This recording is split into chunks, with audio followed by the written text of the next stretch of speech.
여러분 반갑습니다. 미국과 중국의 무역협상, 과연 관세 폭탄으로 야기된 세계의 경제전쟁을 막을 수 있을 것인가를 제목으로 말씀을 드리겠습니다. 미국과 중국이 드디어 만났습니다. 스위스 제네바에서 이틀 연속으로요.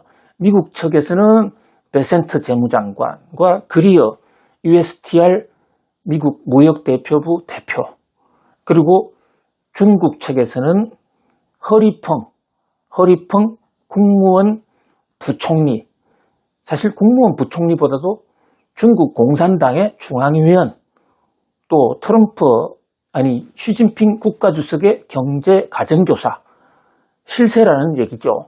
베센트도 트럼프의 경제 참모 중에 1등, 허리펑도 시진핑의 경제 참모 중에 1등, 그런 면에서 사실상 최고의 지도부가 만났다. 정상만 빼고요. 그리고 이 만나고 난 이후에 나온 성명이나 기자회견 내용도 베센트는 실질적인 진전이 있었다. substantial progress라고 썼어요.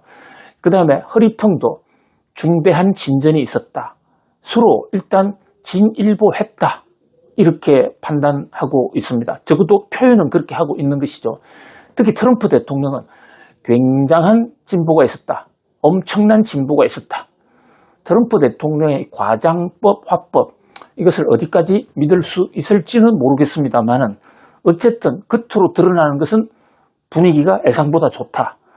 만약에 조금이라도 좀 차질이 있었다든지 삐걱삐걱했다면 트럼프 대통령이 또 한 번의 폭탄을 때릴 것이다 라고 얘기를 했었을 텐데 트럼프 대통령 엄청난 진전이 있었다. 일단 희망적으로 볼 수 있는 내용들입니다. 그런데 우선 여기서요. 트럼프 1기 때 2017년부터 진행됐던 그 당시 미중 무역협상, 그때도 대단했거든요. 그 무역협상이 얼마나 걸렸느냐. 17개월이 소요되어서 17개월 동안 티격태격 하다가 17개월 후에 합의에 이른 겁니다.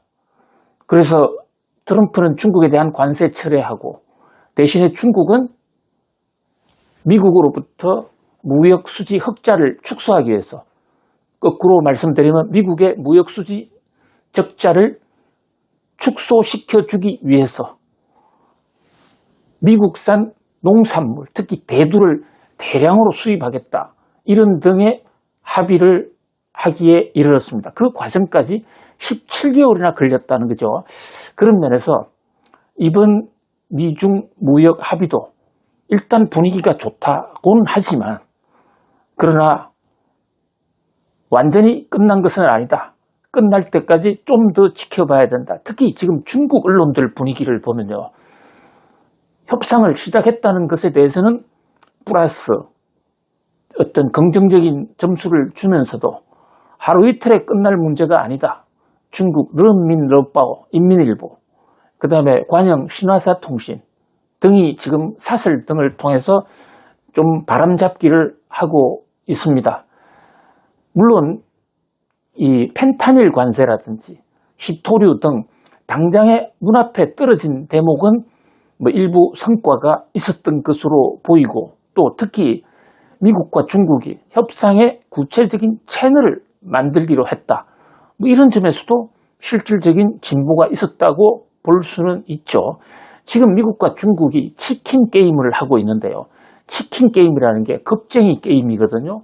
닭고기 게임이 아니에요.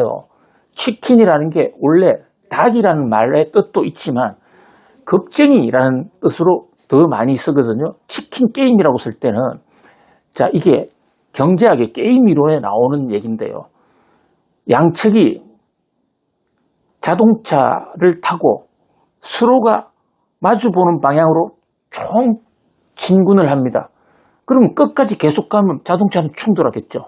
자동차 충돌 결과는 자동차 품질이 좋은 자동차를 타고 있건 품질이 나쁜 자동차를 타고 있건 둘 다 타격을 받는 것은 불가피한 것이에요. 특히 뭐 웬만한 속도가 아니니까 둘 다 죽게 되겠죠. 자동차가 좀 좋은 차는 덜 파손되고 좀 나쁜 차는 더 파손되겠지만 일단 사람은 죽을 가능성이 높죠. 그런데 게임을 한다고요. 왜? 자존심을 세우기 위해서. 근데 이 게임에서 이기는 방법은요, 남보다도 조금 늦게 내리되 충돌까지는 가지 않은 상대가 겁을 먹고 먼저 좀 내려줘야 돼요. 상대가 겁을 먹을 것이라는 전제하에서 하는 게임이거든요. 그런데 이 치킨 게임에서 둘 다 살아남으려면 둘 다 치킨 게임으로 충돌하기 전에 둘 다 내려야 돼요. 둘 다 똑같은 시점에 착 내려버리면 승자도 패자도 없는 싸움이 되겠죠. 그러나 무역 전쟁을 하고 있는 마당에서 먼저 내리면 겁쟁이라는 소리를 듣는 이게 치킨 게임의 패자란 말이죠. 그럼 자기 나라 인민들이 또는 미국 국민들이나 중국 인민들이 우리 지도자가 졌네 볼 거 아닙니까? 그래서 마주보는 자동차에 퇴로도 없이 계속 달려왔던 것인데, 자, 이 둘이 협상을 하기로 했다. 또는 협상을 실제로 했어요. 거기다가 협상의 채널도 구축했어요. 그것은 굉장한 의미가 있는 조처죠. 왜냐하면 치킨 게임에서 서로가 상대가 어떻게 할지 모르면 불안하고, 불안하다 보면 끝까지 가서 둘 다 죽을 수가 있는데, 자, 이제는 앞에 충돌의 조짐이 보인다. 야, 나 내릴 테니까 너도 내려 하는 그런 대화 창구를 만들었다. 이런 점에서 상당한 진일보다고 보는 겁니다. 더더군다나 시진핑 국가주석 입장에서도요, 미국과 계속 관세 전쟁을 하면 지금 중국의 디플레이션, 중국 경기가 굉장히 심한데 이 시진핑 국가주석으로도 미국과 싸우는 거 별 원하지 않겠죠. 미국 입장에서도요, 지금 관세 폭탄을 터뜨렸는데 중국이 말 안 들어가지고 치킨 게임이 되고 그것이 뉴욕 증시 떨어지고 또 특히 미국 국채가 안 팔리면 이거 원래 당초에 트럼프가 원했던 바는 아니지 않습니까? 트럼프가 원하는 것은 관세 폭탄 때려놓고 그럼 중국이 겁먹을 테니까 만나서 협상하자. 그래서 미국 국채 좀 사줘. 히토류 수출 금지하지 마. 이런 거, 뭐 결과적으로 미국 입장에서는 무역 수지 적자 좀 줄여보자 라는 얘기일 텐데 그동안에 시진핑 국가주석이 만나주지도 않고 트럼프가 우리 전화하고 있어 이러니까 중국에서 우리 그런 적 없어 하고 쌀쌀맞게 이렇게 반응을 보였단 말이죠. 그러한 일촉즉발의 위기 상황에서는 일단 벗어났다. 대단히 소망스러운 반가운 얘기입니다. 자, 그런데 최근에 시진핑 국가주석이 러시아를 갔어요. 지금 트럼프가 만나자고 그러는데 미중 정상회담은 하지 않고 러시아로 갔습니다. 여기서 푸틴을 만났어요. 그러면서 자유무역을 향해서 우리 노력해보자.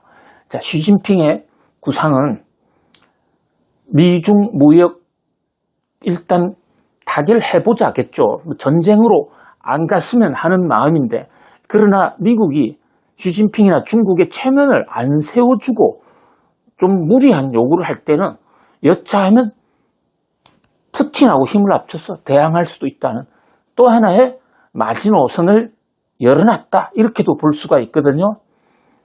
그리고 정말로 협상이 되려면요, 시진핑 국가주석과 트럼프가 만나야 되고, 자, 거기서 한 합의만이 사실상 유효한 합의라고 볼 수가 있습니다.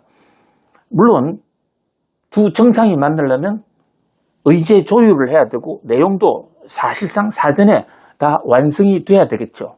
제가 말씀드린 것은 만나는 날이 아니라, 자, 미국과 트럼프가 몇 월 며칠 만난다라는 얘기 정도가 나오면 상당히 급물살을 탈 수 있다. 물론 최종적으로 결렬될 수도 있어요. 그러나 일단은 그 대목을 좀 기대해 보고요. 자, 아울러서 지금 미국과 중국은 단기적으로 합의를 하더라도 국가 목표나 전략이 근본적으로 다르고, 투키디데스의 함정, 중국은 중국이 세계의 패권이 되겠다라는 확고한 생각, 물론 뭐 타임 스케줄은 좀 늦어지더라도요. 또 미국은 절대로 세계의 패권을 갖고 있지 않겠다라는 확고한 전략을 갖고 있단 말입니다. 그런 면에서 서로 이번에 타결이 되더라도 근본적인 해결은 없이 싸움은 계속된다, 이렇게 볼 수가 있는데요. 자, 이 싸움과 관련해서 여러 가지 관전 포인트가 있지만 오늘은 비트코인과 금의 전쟁, 비트코인, 국채, 금, 요 세 가지를 둘러싼 전쟁, 이 대목을 과연 어떻게 수습할 것인가가 앞으로의 미중 무역 전쟁을 해소하느냐 아니면 더 확전이 되느냐를 가늠하는 중대한 변수다. 그런 관점에서 비트코인, 국채, 금값 요 세 가지를 둘러싼 시진핑과 트럼프의 갈등, 이 대목을 좀 보고자 합니다. 자, 지금 트럼프 대통령 입장에서는요, 눈에 떨어진 가장 큰 과제가 미국 국채를 좀 팔았으면 하는데, 중국이 최근 들어서 오히려 미국 국채를 산 게 아니라 보유분까지도 중도 상환을 시켜버렸어요. 중도 다른 데 매각을 한 거죠. 그러니까 이것은 트럼프 대통령 자존심상 국채 사가라 말은 못하더라도 사실 속내에 있어서는 중국이 국채 좀 사가. 그런데 그 말을 못한다고요. 여기에 구체적인 합의가 나온다면 이것은 굉장한 진전으로 보여집니다. 이 합의가 잘 안 되기 때문에 트럼프 대통령이 비트코인 등 가상화폐를 키우겠다는 그런 생각을 하기에 이르는 겁니다. 네, 이 대목을 우리가 중점적으로 좀 지켜볼 필요가 있습니다. 중국이 비트코인 지금 금지해 놓고 있습니다. 한때 채굴도 제일 많이 하고 초기에는 중국이 비트코인 키웠어요. 그런데 4년 전부터 시진핑 국가주석 비트코인 사용자, 거래자, 판매자 다 처벌하고 있습니다. 왜냐? 비트코인을 통해서 자금 추적이 잘 안 되니까 거기에 돈이 빠져나가요. 어디로 가느냐? 미국으로 갑니다. 중국의 졸부들, 좀 최근에 돈을 번 사람들이 공산당을 못 믿어하거든요. 언제 뺏어갈지 모르니까.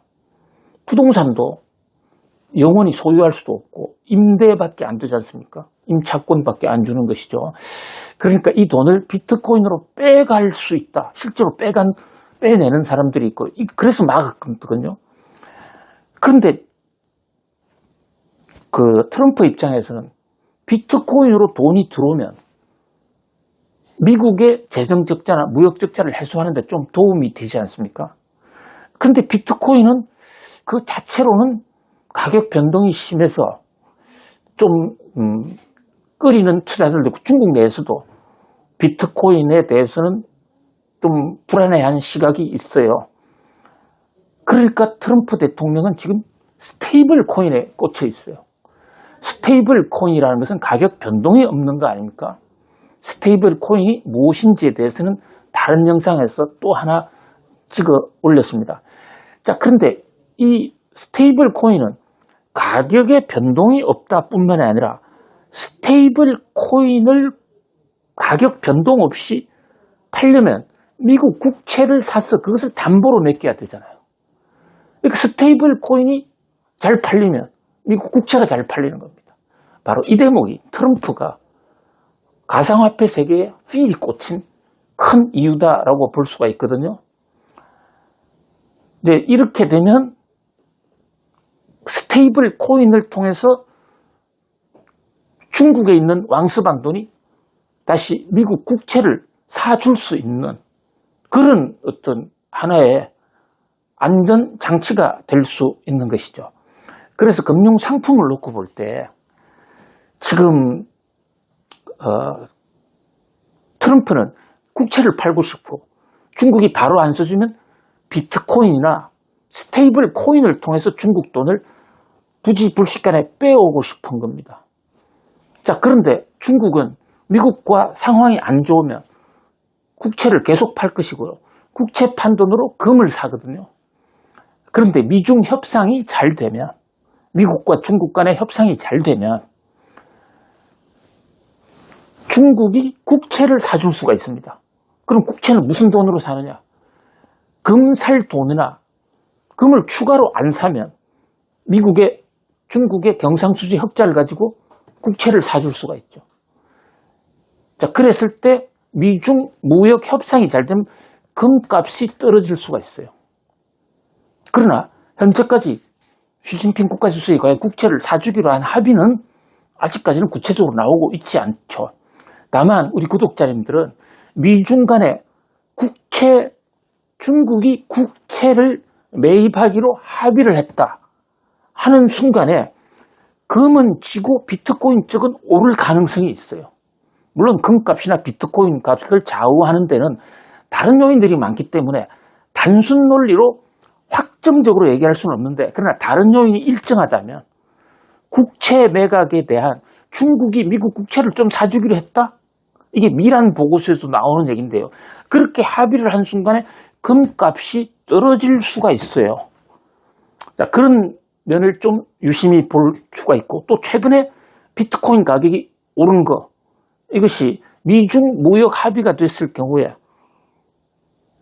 바로 중국이 미국 국채를 사줄 수도 있겠구나 그런 기대가 비트코인 가격 시세에 많이 반영됐다. 스테이블 코인은 미국 정부가 활성화시키겠지만 그것 자체로 가격이 크게 변동하려는 목적으로 만든 건 아니기 때문에 스테이블 코인이 확대가 되면요, 그리고 비트코인 등 기존의 전통적인 가상화폐들이 그만큼 수요 기반이 늘어날 것이다 라고 볼 수 있거든요.